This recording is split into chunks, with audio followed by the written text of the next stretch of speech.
주 안에서 만나 반갑습니다.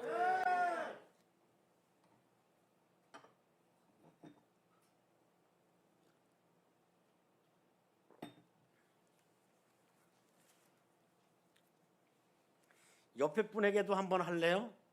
주 안에서 만나 반갑습니다. 옆에 분을 보시고.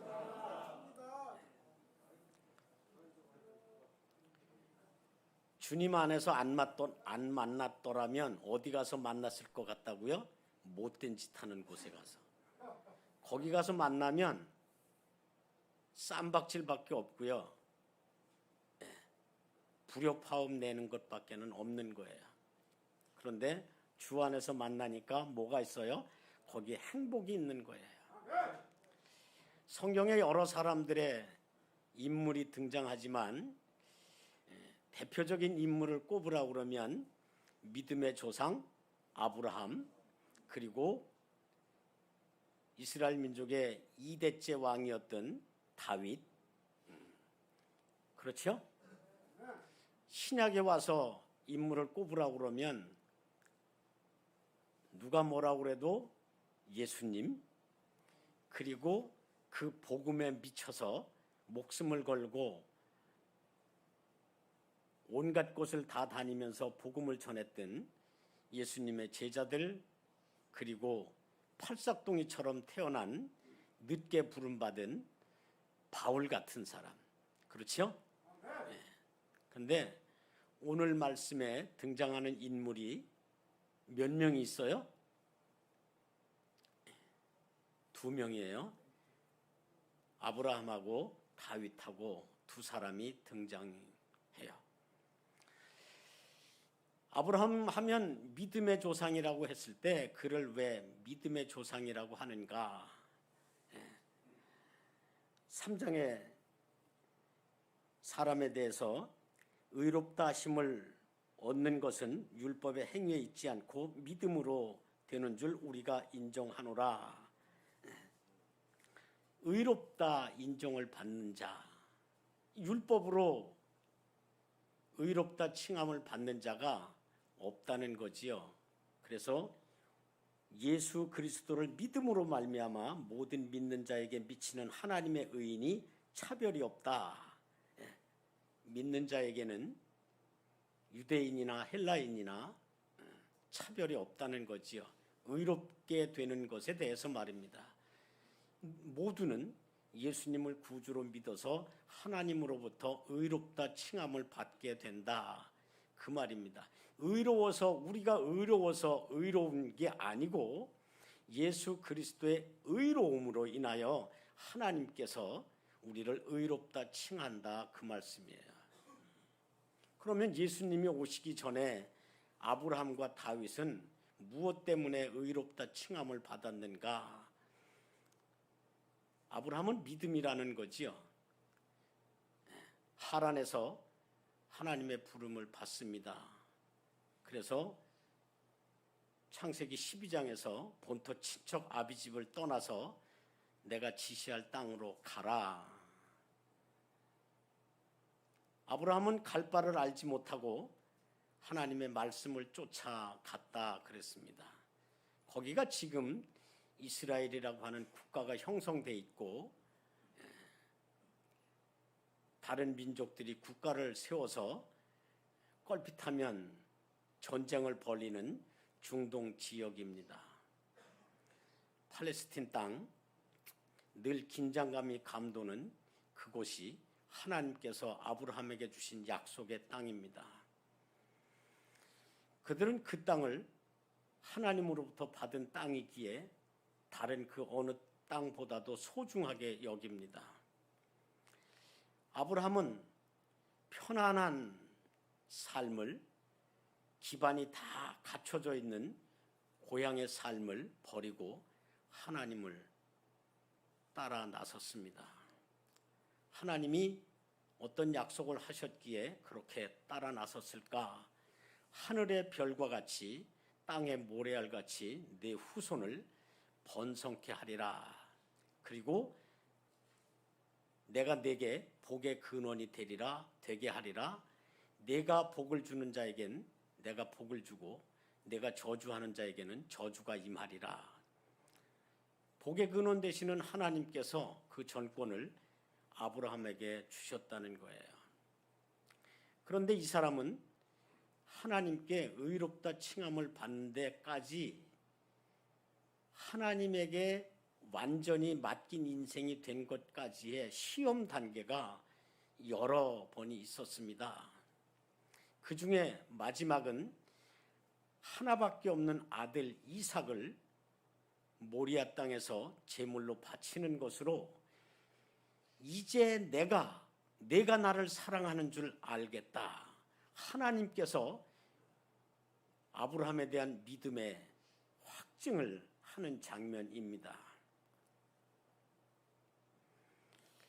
여러분, 믿음의 모습을 만약에 하나님께서 우리에게 시험을 하신다고 하면 그 시험에 통과할 수 있을까요? 75 먹었을 때 하나님이 찾아오셔서 하늘의 별과 같이 땅의 모래알같이 내 후손을 번성케 하리라 하셨는데, 아내는 여자로서의 아이를 생산하는 기능을 다 잊어버리고 없어지고 나고, 아브라함은 늙어서 힘이 없는데 하나님이 찾아오셔서 내가 아들을 얻을 것이다. 그러니까 기가 막혀서 어떻게 했다고요? 사라도 웃었고 아브라함도 웃었습니다. 그래서 하나님의 천사가 왜 웃냐 그러니까 안 웃었습니다. 아니다, 내가 웃었다 그러거든요. 그래서 1년 후에 내가 아들을 낳게 되면 그 아들을 이름을 뭐라고 지으라고요? 이삭이라고 지으라고요. 이삭이라고 하는 뜻이 웃음이다 그 말입니다. 그래서 아브라함은 이삭이 젖대던 날 잔치를 엽니다. 객지에서 30년 가까이 온갖 서름을 다 겪고 고난을 겪고 생명의 위협을 느끼면서까지 살다가 이삭이 젖된 후에 뭐해요? 큰 잔치를 베푸는 장면이 있습니다. 얼마나 좋았으면 이웃 주민들을 다 불러서 잔치를 벌렸을까.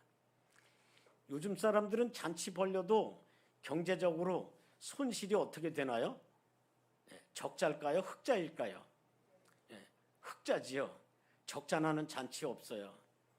왜냐하면 최소한 아무리 가난한 사람이라고 하더라도 비양심적인 사람이라 하더라도 잔치에 초대받으면 식대값은 갖다가 내니까. 그렇죠? 그런데 그런 것 아무것도 없이 무조건 자기에게 있는 짐승을 다 잡아서 주변 사람들을 다 불러서 잔치를 행했다는 겁니다. 하나님이 주신 상급으로 주신 그 아들이 얼마나 좋았으면 그랬을까입니다. 그런데 하나님이 그 아들을 내게 바치라는 겁니다. 얼마나 기가 막혔을까요? 그 후부터 성경에서 아브라함이 입을 열어서 말한 것은 없습니다. 모리아 땅에 가서 장작더미를 쌓아놓고 아들을 거기 하나님께 번제로 드리기까지 그는 아들에게 질문하는 것, 종들에게 너희들은 여기 있어라, 내가 저기만큼 가서 하나님께 예배를 드리고 오겠다. 그리고 아들 이삭만 데리고 가서 갑니다. 근데 아들이 묻습니다. 아버지, 제물을 드리는 장작은 여기 있는데 제물은 어디 있습니까? 아브라함은 그때 뭐라고 말을 해요? 속으로는 내가 제물이다. 그러고 가는데 아들이 물으니까 하나님께서 예비하셨다. 그러고 가잖아요. 그리고 아들을 꽁꽁 묶어서 잡아서 하나님께 바치려고 할 때 하나님께서 멈춰라. 아무것도 하지 말라. 내가 나를 사랑하는 줄 이제 내가 알았다. 하나님께서 그렇게 말씀하시거든요. 이 장면을 그림으로 그린 걸 보면 하나님께서 칼을 잡은 아브라함의 손을, 팔을 꽉 잡고 있는 그림이 있습니다. 하나님께서 그 손을 꽉 잡으니까 아브라함의 손이, 팔이 아들을 향하지 못하고 멈춰 있는 거예요. 그리고 눈을 들어 봤더니 가시나무에 양 한 마리가 뿔이 걸려 있는 걸 보게 됩니다. 그 양을 잡아서 하나님께 예배를 드리고 이삭과 함께 내려옵니다. 이렇게 믿음이 좋은 사람이에요. 그런데 유대인들에게 있어서 하나님의 백성으로서의 증거가 뭐예요? 할례잖아요. 근데 아브라함은 하나님께 의롭다 칭함을 받을 때, 부름을 받을 때 할례 받은 자였더냐, 할례 받지 아니했을 때더냐 했을 때 바울은 이렇게 말하는 겁니다. 그는 할례 받기 이전에 하나님으로부터 의롭다 칭함을 받았다는 겁니다. 믿음의 중요함을 이야기하는 거예요. 율법에서는 신명기에 이런 말씀이 있습니다. 이스라엘아, 내 하나님 여호와께서 내게 요구하시는 것이 무엇이냐? 곧 내 하나님 여호와를 경외하며 그 모든 도를 행하고 그를 사랑하며 마음을 다하고 성품을 다하여 내 하나님 여호와를 섬기고 내가 오늘날 내 행복을 위하여 내게 명하는 여호와의 명령과 규례를 지킬 것이 아니냐. 신명기 10장 12절 13절의 말씀입니다. 하나님께서 이스라엘 백성, 즉 아브라함의 후손들을 부르셔서 광야에서 40년 동안 훈련을 다 마치게 하시고 약속의 땅으로 들어가기 전에 모세의 설교가 신명기인데, 거기에서 신명기 10장에서는 10계명에 대한 이야기를 합니다. 그러면서 오늘 말씀을 하신 거예요. 10장 12절 13절 말씀을, 내가 너희들에게 율법을 준 것은, 10계명 그 이하 율법과 규례와 법도를 준 것은 누구를 위한 것이다? 너희의 행복을 위해서 주었다는 겁니다. 이스라엘 백성들의 행복을 위해서 주셨다는 거예요. 우리는 어떤 규례를 생각하면 나를 올가매는 오랏줄 규제를 하기 위한 제도, 이렇게 생각을 하면 불편한 거지요. 그렇죠? 그런데 아닌 거예요. 그걸 주신 하나님의 의중을 헤아려야 되는 거예요. 하나님을 우리는 표현할 때 이렇게 말들 많이 하지 않습니까? 하나님은 사랑이시다. 그러면 하나님의 사랑은 어떻게 말씀하시는가? 바로 율법을 주신 것, 10계명을 주신 것, 이렇게 하라 248가지의 긍정적 율법과 하지 말라는 부정적 365가지의 율법, 다 해서 613가지의 율법을 주신 것은 무엇 때문이다? 너희들의 행복을 위해서 주었다는 겁니다. 살인하지 말라, 간음하지 말라, 도둑질하지 말라, 내 이웃에게 거짓 증거하지 말라, 이웃의 것에 탐을 내지 말라, 부모를 공경하라, 안식일을 지키라, 우상을 만들지 말라, 하나님을 경배하라. 하나님은 질투하는 하나님이니 그 이름을 망령되게 일컫지 말라. 망령되게 일컫는 자를 죄 없다 하지 아니하리라. 하나님이 그런 말씀을 주신 것은 그 말씀을 지키는 자의 행복을 위하여 줬다는 거예요. 그러면 그 행복을 받게 되는 자에게 율법을 주신 것은 뭐예요? 하나님의 사랑이라는 거지요. 그런데 사람들은 그걸 굴레로 생각하고 벗어나려고 하나님의 곁을 떠나려고 발버둥을 쳤다, 그 말입니다. 누가복음에 나오는 탕자의 비유가 바로 그런 겁니다. 방탕하다가 그제서 깨닫고 하나님께로, 아버지께로 돌아오는 탕자의 비유, 우리가 앞서 함께 부른 이제라고 하는 찬양의 가사가 바로 그런 겁니다. 나의 욕심 때문에 나만의 만족을 위해서 다니다가 상처투성이가 돼갖고 이제서야 깨닫고 하나님 앞에 와서 뭐 한다? 엎드려 울면서 회개하는 장면을 말하고 있는 겁니다. 하나님이 의롭다 칭하는 데 있어서 율법으로는 의롭다 칭함을 받을 자가 있다 없다? 없다는 거지요. 믿음으로만 의롭게 칭함을 받는다는 거예요. 그래서 할례는 남자들 성기의 증거이지만 마음의 할례를 행하라고 하는 겁니다. 이게 뭔가 하면 믿음으로 하라는 겁니다. 믿음이 없이는 하나님을 기쁘시게 할 수 없다. 하나님께 상 받을 자, 하나님을 찾는 자에게는 바로 오직 믿음의 행위만 필요하다는 것을 강조하는 겁니다. 그러면 두 번째 인물에 있어서 다윗은 어떤 사람이었나? 다윗보다 선대 왕 사울은 정말 좋은 사람이었어요.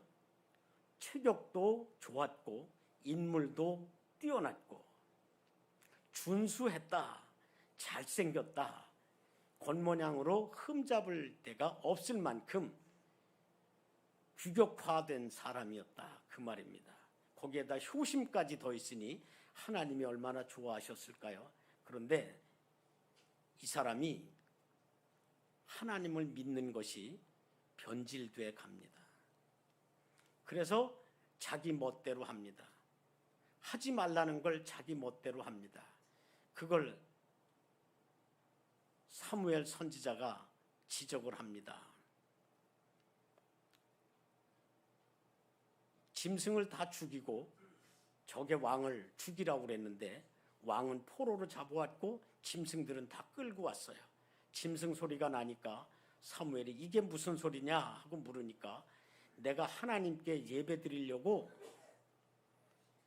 따로 구별해서 놓은 것, 좋은 것들만 갖다가 놨습니다. 그러자 사무엘이 이렇게 말하잖아요. 하나님은 예배를 소중히 여기시는 분이 아니라 하나님의 말씀에 순종하는 자를 좋아하신다. 그래서 순종이 제사보다 낫다. 그 유명한 말이 나온 거예요. 우리의 삶의 예배 행위가 1순위이지만 예배 자리에 참석했다고 해서 예배 드리고 있는 것은 아니잖아요. 그렇죠? 예, 마지못해서 앉아있는 사람도 있을 테고 이 가나안 쉼터에 제도에 적응하려고 참여하는 사람도 없지 않아 있을 것이다, 그 말입니다. 이건 비극인 거예요. 부단히 영적 전투를 해야 돼요. 내가 이 규제에 순종해서 하는 것보다 내 마음에서 우러나와서 하나님께 예배하는 자리에 나가고 싶습니다 하는 그 간절함, 이게 안 됐을 때 우리는 부단히 기도할 때마다 투쟁을 해야 돼요. 하나님, 진정으로 예배하는 마음을 갖게 하여 주옵소서. 이걸 늘 싸워야 되는 거예요. 오전에 아래층 사무실에서 예배를 드리고 교회 가서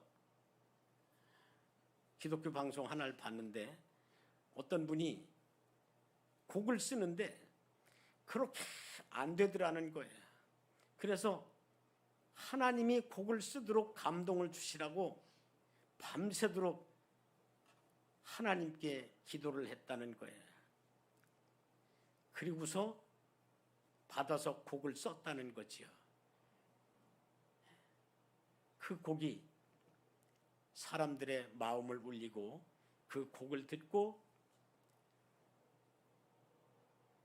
하나님께 기도한 자 가운데 백혈병 걸렸던 사람이 하나님의 은혜로 완치받은 간증자가 있다는 이야기까지 그걸 부른 가수가 이야기를 하더라고요.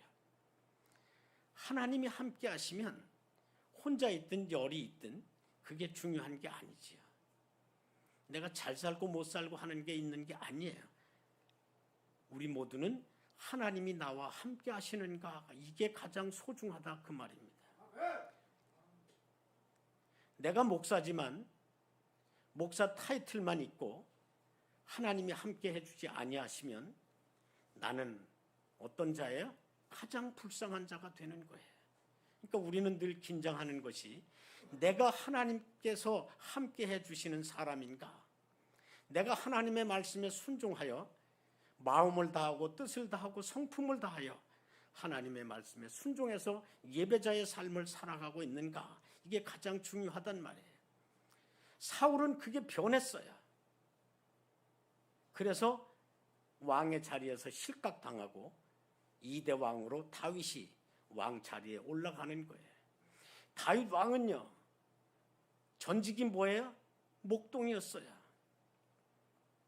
양을 치는 목동. 그를 하나님께서 부르셨어요.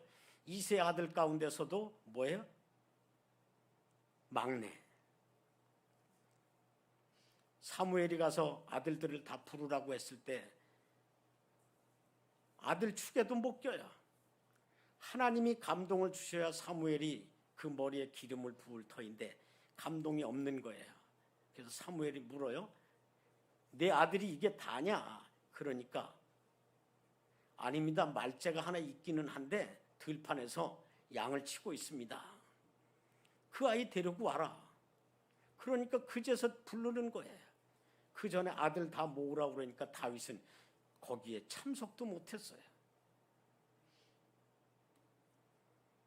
그런 다윗을 하나님은 왜 이스라엘 2대 왕으로 선택하셨을까? 하나님을 의지하는 믿음을 보았기 때문이에요. 그런데 이 사람이 전쟁터에 나갈 때마다 승승장구해요.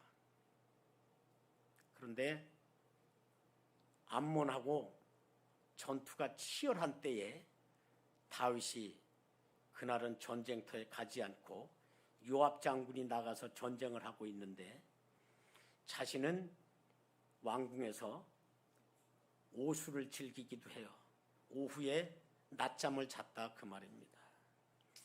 그리고 옥상에서 거닐다가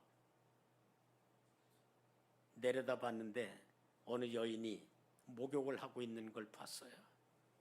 그 여인을 불러오라고 그래갖고 간음을 해요. 자기 백성이지만 왕이라고 해서 함부로 성폭력을 하면 돼요? 안 돼요? 안 되는 거죠. 성범죄를 저질러야. 10계명의 7번째 계명이 뭐라고요? 시작. 간음하지 말라.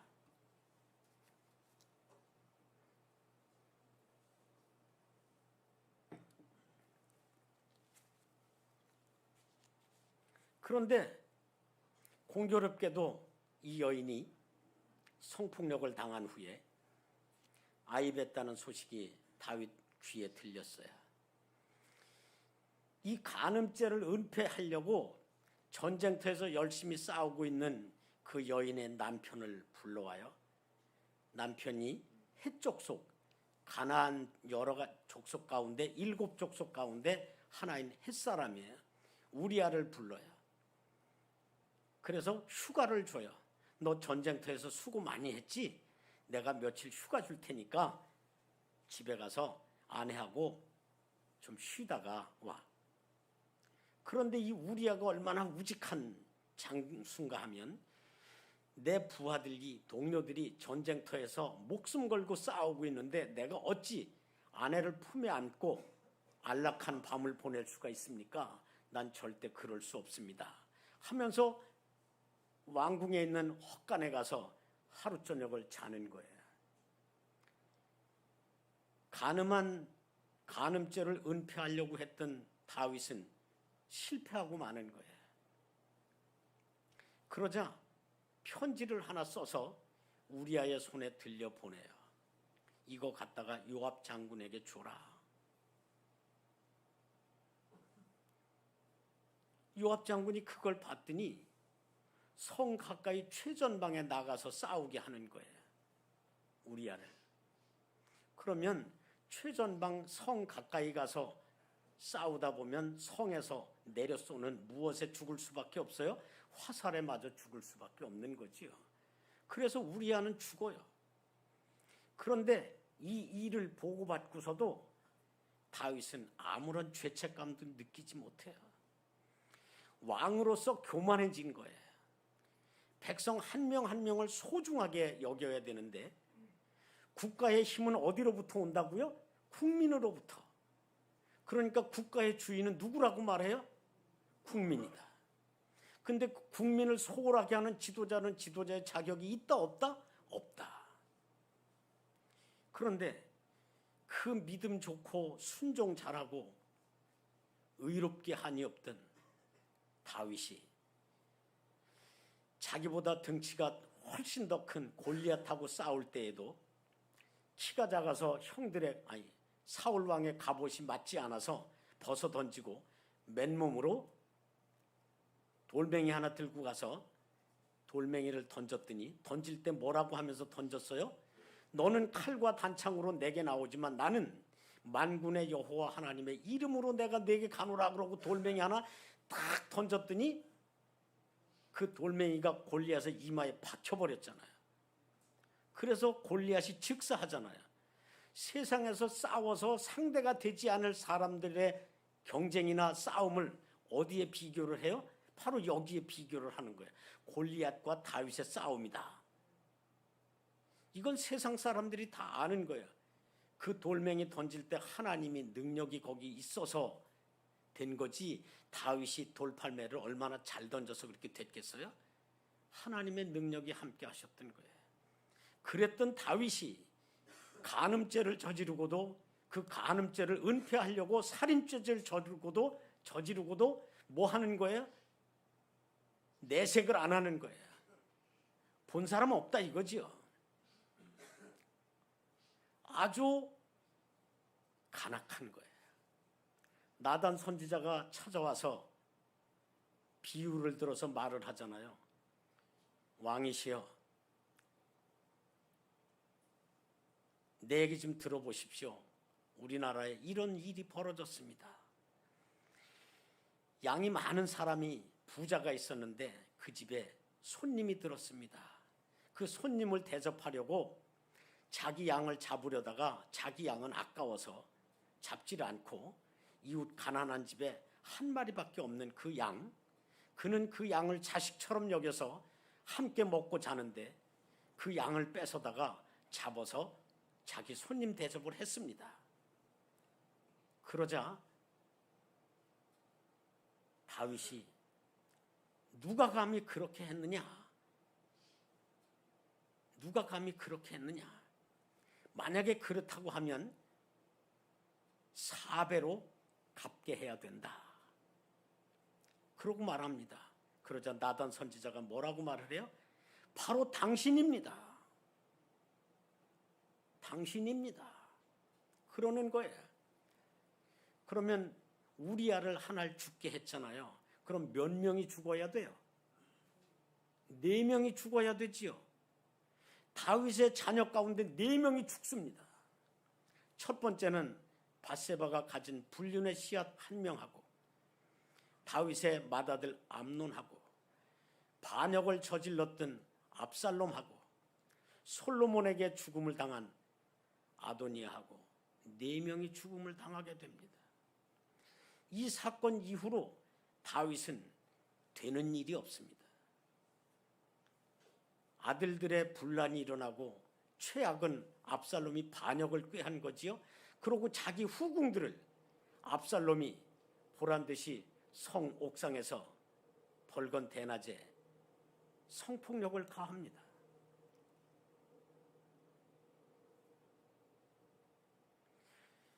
이것에 대해서 우리 시편 32편 펴보실래요?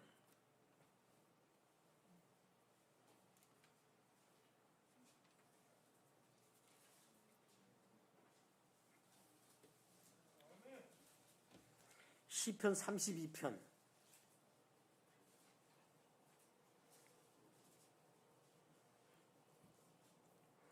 읽을게요. 허물의 사함을 얻고 그 죄의 가려움을 받은 자는 복이 있도다. 마음에 간사가 없고 여호와께 정죄를 당치 않는 자는 복이 있도다. 내가 토설치 아니할 때에 종일 신음함으로 내 뼈가 쇠하였도다. 주의 손이 주야로 나를 누르시니 내 진액이 화하여 여름 가뭄에 마름같이 되었나이다. 내가 이르기를 내 허물을 여호와께 차복하리라 하고 주께 내 죄를 아뢰고 내 죄악을 숨기지 아니하였더니 곧 주께서 내 죄의 악을 사하셨나이다. 이로 인하여 무릇 경건한 자는 주를 만날 기회를 타서 주께 기도할지라 진실로 홍수가 범람할지라도 저에게 미치지 못하리로다. 자, 이 말씀이 오늘 본문에 로마서에 있는 거예요.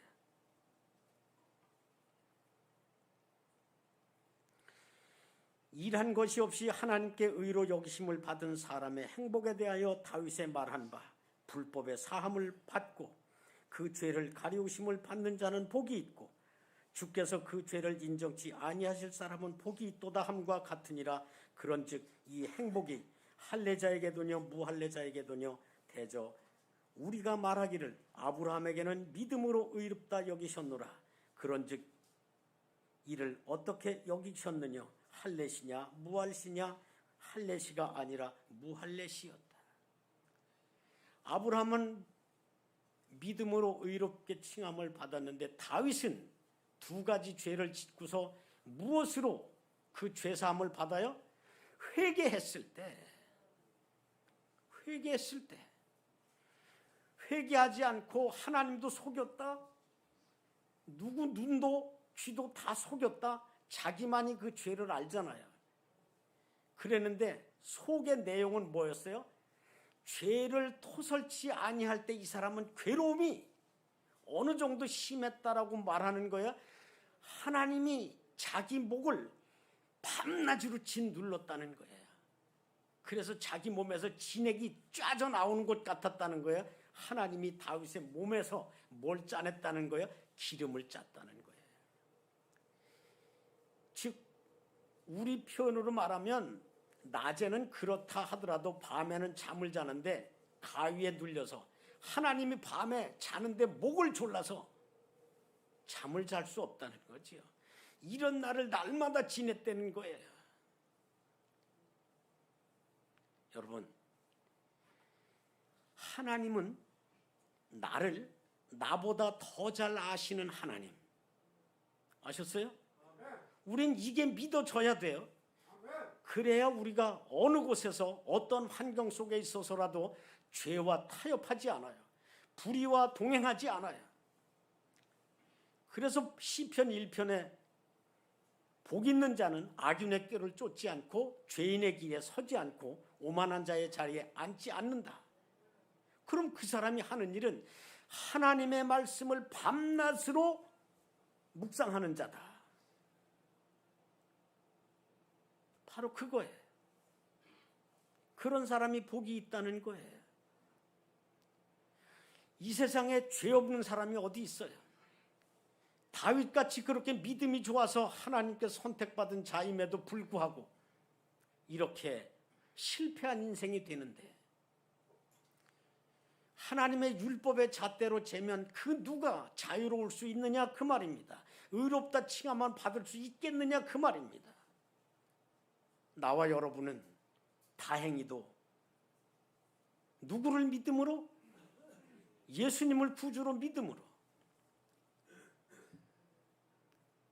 세상에서 가장 큰 일이 뭐냐라고 물었을 때 예수님은 이렇게 말씀하셨어요. 나를 보내신 자를 믿는 것이 세상에서 가장 큰 일이다. 그러면 예수님을 이 땅에 보내신 분이 누구예요? 하나님이시잖아요. 그게 내 인생에서 최고의 일이 되어야 되는 거예요. 하나님 잠깐만요. 내일 먼저 해놓고 하나님 일 할게요. 이거 맞은 거예요? 틀린 거예요? 틀린 거예요. 내 일이 아무리 다급해도 하나님의 일이 내 인생에서 뭐가 돼야 된다? 우선순위가 되어야 되는 거예요. 우선순위. 사람에게 행복을 주고자 우리에게 사랑을 베푸시는 하나님은 바로 그걸 말씀하시는 거예요. 내가 의롭다 여길 자, 믿음을 가진 자다 그 말입니다. 신분 고하를 막론하고 하나님은 어디를 보신다? 중심을 보신다는 거죠. 겉모습 외면을 보지 않으신다는 거예요. 전 여기에 은혜가 넘쳐요. 왜요? 저한테 가장 핸디캡이 뭐가 있어요? 다리가 짧잖아요. 키 작아서 서름 당한 게 얼마나 많은데, 등치 조그맣다고 힘없다고 남한테 업심여김 당하고 이유 없이 주먹질 당해보고 억울한 일 당하고, 왜? 힘이 없으니까, 등치가 작으니까, 만만해 보이니까. 그래서 제 얼굴에 자세히 보면은요, 손톱으로 핥힌 자국이 참 많아요. 어릴 때부터 그렇게.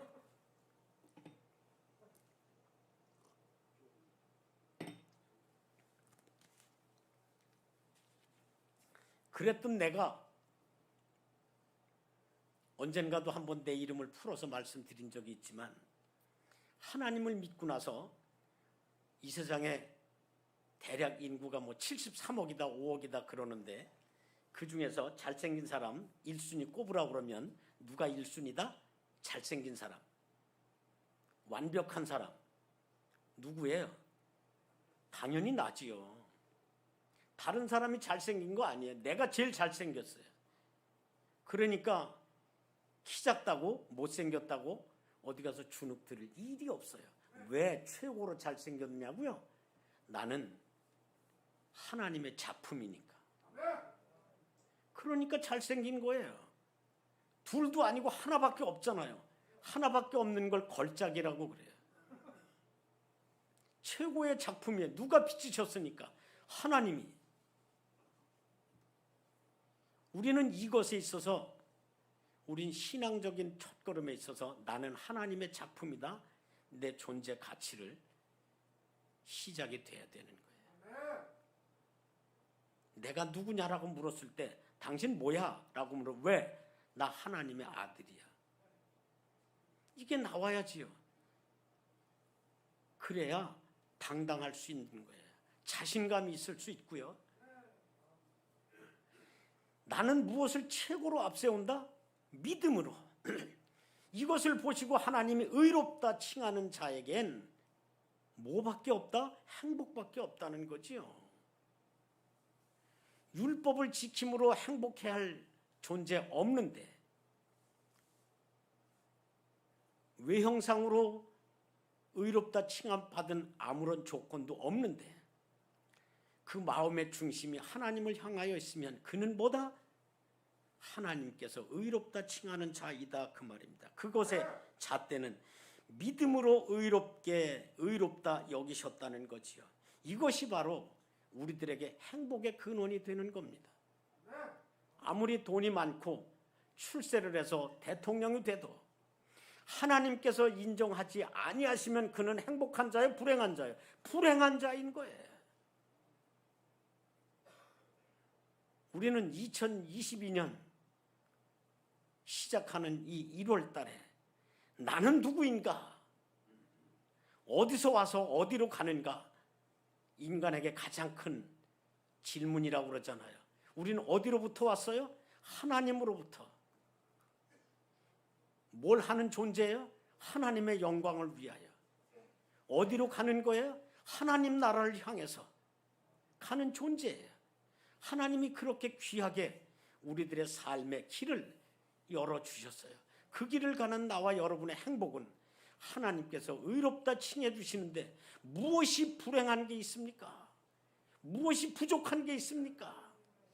만족하는 자, 그러기에 이런 사람은 행복해서 뭐 한다? 항상 기뻐한다, 그 말이에요. 너무도 감사해서 하나님께서 나를 향한 계획이 무엇인지 묻기 위해서 날마다 기도하는 거예요. 그리고 불평이 없으니까 뭐밖에 없어요? 감사밖에 없어요. 항상 기뻐하고 쉬지 말고 기도하고 범사에 감사하라. 이 이야기의 권면은 다른 데서 나온 것 아니에요. 하나님께 의롭다 칭함을 받은 자의 삶의 기준인 거예요. 이것이 나와 여러분에게 오늘뿐만 아니라 내일, 올해, 내년, 아니 이 땅에서 호흡이 있는 날 동안 지속됨으로 말미암아 하나님이 기뻐하시고 나와 여러분이 행복하고 하나님께 영광이 되는 우리 모두 되길 주님의 이름으로 축원합니다.